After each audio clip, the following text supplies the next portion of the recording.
Yes ma'am, everything is settled here in France, nothing to worry about, Matias said. Good. When we are settled here I'll fly back as soon as I can, I said. Mag-iisang buwan na kaming nakalagi sa Pilipinas. And every week I check through where to see if it's functioning just fine without me. But I guess I have a trusted employee so it's working just fine. I'll hang up now, alam ko bago ibaba ang tawag. Pagod na inunat ko ang aking katawan, bago sumandal sa aking swivel chair. When I heard a knock on my door.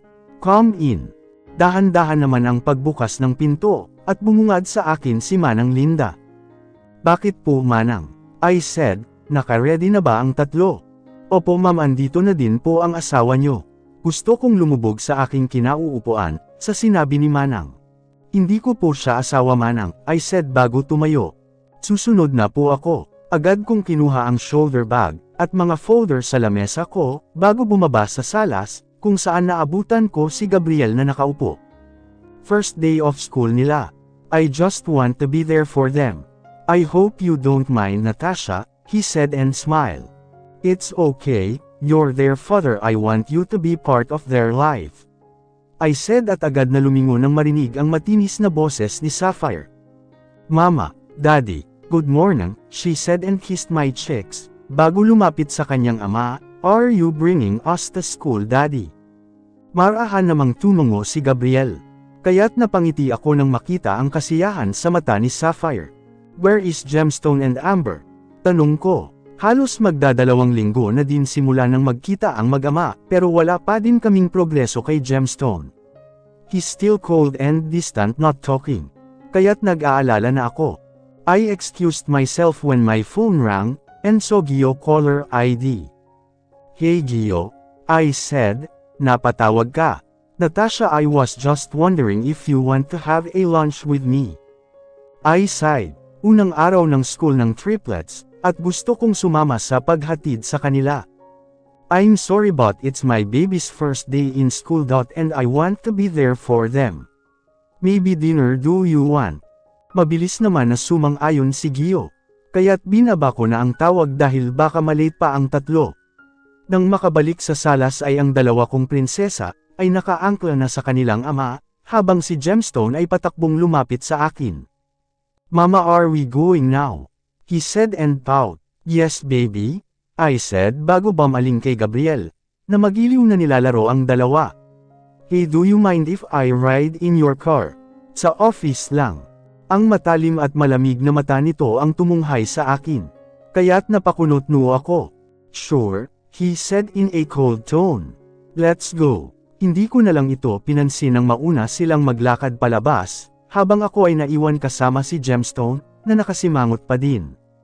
When we are settled inside the car, ay panay ang usapan ng tatlo, habang kami ni Gemstone, ay tahimik lang dahil busy din ako sa pag-check ng mga pinasang inventory galing France. Hindi ko na nga namalaya na nasa tapat na pala kami ng St. Augustine School. Kaya't mabilis akong lumabas upang pagbuksan ang tatlo. Remembered what Mama said, wika ko habang nakatingin sa tatlong bulinggit na nakatingala sa akin. Study hard. Sabay-sabay nilang sigaw, bago yamakap sa aking baywang, I love you Mama. I love you more. Alam na kay Daddy you should not be late in your first day. I said bago guluhin ang buhok ni Gemstone, at halikan ang dalawa. Mabilis na lumapit ang dalawa kong prinsesa, sa kanilang amang nakatayo sa gilid, at nakatingin sa amin. He immediately bent to kiss his princess. Gemstone, go on? I said, please do this for Mama. Malalim namang bumhantong hininga si Gemstone, bago mabagal na naglakad palapit sa kanyang ama, na sumili ang masayang ngiti sabay yakap sa kanyang anak. Take care babies, I said and waved my hands. When they started walking, nang masigurong nakapasok na ang tatlo, ay saka lang ako muling bumalik sa sasakyan, ganoon din si Gabriel. Suddenly the car felt so narrow, na parang ang hirap gumalaw at huminga sa loob, dahil sa tensyon sa pagitan naming dalawa. Diretsyo na ba tayo sa office mo? Gabriel said. Natasha, can we have a cup of coffee? Gabriel kasi. Just this once Natasha, he said in a pleading voice. Kaya tumungo na lang ako. Nang huminto ang sasakyan sa harap ng Moon's Cafe, ay mabilis akong bumaba, ganoon din si Gabriel, bago ito namulsa at naglakad papasok sa loob kasunod ko. We just ordered a cup of coffee, bago naupo sa pinaka-dulong pwesto ng kafe. So, what do you want to talk about? I said. Hindi na ako nagpaligoy-ligoy pa, dahil hindi naman kami nagpunta dito para magkamustahan lang, diba? He sighed and looked at my face, his blue eyes showing emotions I can't name. Those beautiful pair of eyes that always bewitch me, kaya't ako na ang nag-iwas ng tingin. I just want to say thank you, Natasha, he said. Thank you for doing a big favor, for me to see our child. I know it's hard for you because of our past. We don't have to talk about our past, Gabriel. It's been done and let's just move on in our life, I said while looking at his eyes. I did this because of my children, Gabriel. If you're one of their happiness, I will swallow my pride then. Nakita ko ang pilit niyang ngiti, bago ito sumimsam ng kape. I know that you have a lots of questions, Natasha. Why don't ask? I chuckled, bago pinunasan ng tissue ang bibig ko. Gabriel, I don't need to ask anything. Mariin kong wika, I don't need an explanation, I don't need an answer, because I've moved on. Totoo ba? Naka-move on na. Maski ako ay hindi alam ang isasagot sa aking sariling katanungan, dahil maski ako ay naguguluhan. My heart beats unevenly when he's around. Gustong-gusto ko ang nakikita siya, pero hindi ko iyon ipapakita pa. Nasaktan na ako ng unang beses, umasa at nabigo, masyado naman na akong tanga kung dadalawahin ko pa. Masaya na ako sa mga anak ko, at kung tatanungin mo ako, kung nagsisisi ba ako sa nangyari sa atin, ito lang ang isasagot ko. I said and was about to cry, pero tinikis ko ang aking sarili, at pilit na pinigilan ang mapaluha. I know that I'm your biggest mistake, Gabriel. But for me you're the best thing that happened into my life. Why, Natasha? He asked. Dahil nabigyan mo ako ng napakagandang regalo. And that is my children, I said and smiled. Ni minsan ay hindi ako nagsisi sa nangyari sa amin ni Gabriel. It's because of my children. Well, let's not talk about the past, I said na parang wala lang sakin ang nangyari. How are you and Trina? I said and sipped my coffee. I'm just asking because I'm afraid she might find out that you have a kids with me. Ayoko ng gulo, Gabriel. May tamtaman akong tinitigan ni Gabriel bago ito ngumiti. Ito naman talaga ang inaalala ko una pa lang. Ayokong kalakihan ng anak ko ang pakikipag-agawan ng atensyon ng kanilang ama. She's in Australia living alone. Nabitin ang muli ko sanang pag-inom ng kape sa aking narinig. Why? I mean, di ba ikakasal na kayo? She's crazy, Natasha, Gabriel said bago ito sumandal sa bangko, at malalim na bumuntong hininga. Hindi mo nakilala si Trina. She's crazy that she nearly killed me. What? Nauutol kong wika. She's in an asylum, Natasha, she's that dangerous. Hindi ko mahanap ang sasabihin ko sa aking narinig, nakatulala lang ako at dinadigest pa ang kanyang sinabi. She nearly killed Apple too, he said. Kaya't napatutap ako sa aking bibig, nilagyan niya ng lason ang inumin ni Apple. But you know Apple, she's a smart woman. Oh God, I gasped, what happened to her? Hindi ako makapaniwala, Trina is a proud woman, hindi ko inaakalang may mental disorder pala ito. She's obsessed with me, Natasha, he said, that is why, I need to stay away from you. Hey, you're spacing out. Agad akong napakurap-kurap nang marinig ang tinig ni Gio. Mabilis akong lumingon sa kanya, bago nahihiyang ngumiti. Hindi pa din nag-function ang utak ko. I'm still thinking about what Gabriel said earlier. Hindi ako makapaniwala. May problema ba? Nag-aalalang tanong ni Gio, habang nakatingin sa akin. You can tell me, I can help. Mayumi naman akong ngumiti bago umiling. May iniisip lang ako, I said, it's about my company in France. But don't worry, everything is under control. I felt bad for lying, pero ano bang magagawa ko? I sighed, how come Trina became that dangerous? She's just fine when I left. Kaya't nagtataka talaga ako sa nangyayari. Natasha, I just wanna say, that I like you. Napanganga ako sa sinabi ni Gio. He likes me. Bakit? Ha, pero may mga anak na ako Gio. I said at nag-iwas ng tingin. Hindi naman may pagkakaila ang angking kakisigan ni Gio Trinidad. He's one of the most famous bachelor businessman in the country, any woman will fall for his feet just to have him. Kaya't bakit ako pa ang nagustuhan niya? I can accept them Natasha, he said in a serious voice not taking his eyes off me. Gusto kita at seryoso ako. But Gio I'm not ready for this. Panipi, he chuckled. I can wait Natasha, he said and smiled sweetly. Matagal na kitang gusto Natasha, ever since I saw you in that gala I fell for your beauty, your attitude and your smile, he confessed. I tried to find you, pero nung pupuntahan na kita sa office mo sa France, nalaman kong lumipad kayo papuntang Pinas. Nakatitig lang ako kay Gio, habang siya ay umaamin, my heart beats erratically fast by just listening to him. And then Gabriel invited me in his gala, that's when I saw you, he said and smiled, I saw you walk down the aisle with grace and poise. Lalapitan sana kita, pero may lalaki nang naunang lumapit sayo.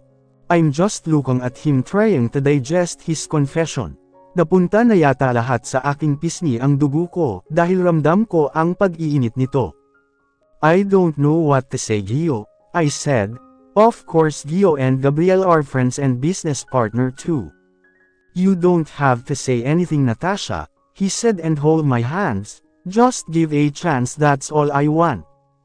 Mariin kong ipinikit ang aking mata, tama ba? Papayag ba ako? Nang muli akong damilat, ay ang puno ng pag-asang mata ni Gio ang sumalubong sa akin. Okay, I sighed. I will try Gio. Ang kaninang malungkot na mata nito, ay tila nabuhayan. He smiled. Thank you Natasha, he said. I can wait for you. Matapos ang dinner, ay si Gio na din ang naghatid sakin sa bahay. We are talking non-stop about silly things, until we reach my home. Natatawang inabot ko ang kamay ni Gio, nang pagbuksan ako nito ng pinto bago yumukod. You don't have to do that, I said still laughing. I'm no queen. You're gonna be my queen Natasha. He said that made me blush, you're so cute when you blush.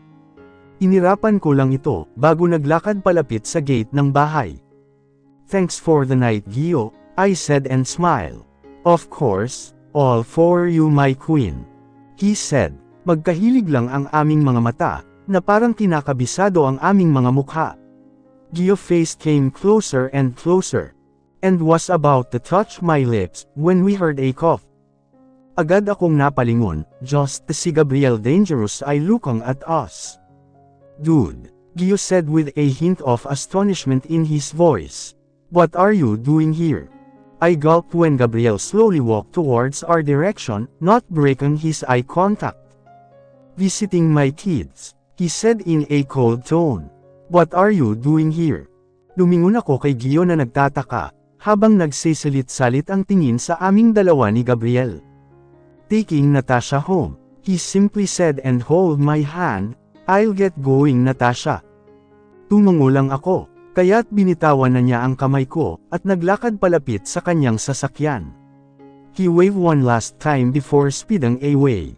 Kaya't kaming dalawa na lang ni Gabriel ang naiwan. I sighed and calmed myself bago humarap dito. Hey, I awkwardly said you're still here. But he just stood there still looking at me, with his emotionless eyes. Tulog na ba ang mga bata?